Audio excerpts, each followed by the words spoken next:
நம்ம ஊர்ல நம்ம நிலத்துல நம்ம ஆளுங்க வரியில போட்ட ரோட்டுல நம்ம ஓட்டுற வண்டிக்கு டெல்லிக்காரனுக்கு ஏன் வரி கொடுக்கணும்? டோல்கேட்ல ஏன் வரி கொடுக்கணும்? முதல்ல யார் வீட்டு யார் அப்பா வீட்டு நிலம் அது? யார் கொடுத்த வரியில நீ ரோடு போட்ட? இங்க இந்தியாவிலேயே தமிழ்நாட்டில் தான் அதிகமான டோல்கேட் போட்டு வச்சிருக்கான். தமிழ்நாட்டில் தான் அதிக அளவு காசு வசூல் பண்றான். ஒரு நாளைக்கு எத்தனை 100 கோடிகள் அந்த டோல்கேட்ல சம்பாதிக்கிறான். இதுக்கப்புறம் காருக்கு இன்சூரன்ஸ் சம்பாதிக்கிறது, காருக்கு ரோட் டாக்ஸ் போடுறது, வண்டிக்கு ரோட் டாக்ஸ் போடுறது, அதுக்கு ஒரு இன்சூரன்ஸ் போடுறது, எல்லாத்துக்கும் காசை போட்டு புடிங்க எங்க போகுது? டெல்லிக்காரனுக்கு போகுது.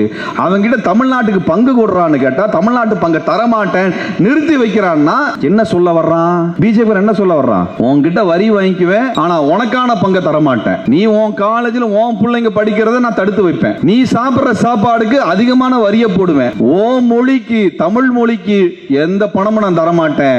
என் மொழிக்கு பணம் தருவேன். என் மொழி உன் ஊர்ல பேசணும், உன் பிள்ளைங்க என் மொழிய படிக்கணும். ஆனா என் ஊர்ல உன் மொழி தேவையில்லை. என் ஊர்ல உன் மொழியில ஒரு லெட்டர் கூட எழுதியிருக்க மாட்டேன், ஒரு போர்டு கூட வைக்க மாட்டேன். ஆனால் உன் ஊர்ல என் மொழி, என்னோட இந்தி மொழியில தான் எல்லா போர்டும் எழுதி வைக்கணும். என்னோட இந்தி மொழியில தான் உனக்கு உன் ஊர்ல ரேடியோவில் இருந்து மொபைல் போன்ல இருந்து எல்லா இடத்துலயும் அறிவிப்பு என் மொழியில தான் இருக்கணும் சொல்லக்கூடிய திமிரை பார்த்து கொண்டு தமிழ்நாடு ஏன் சும்மா இருக்கிறது? ஏன் சும்மா இருக்கிறோம்? சுயமரியாதை இல்லையா நம்மளுக்கு?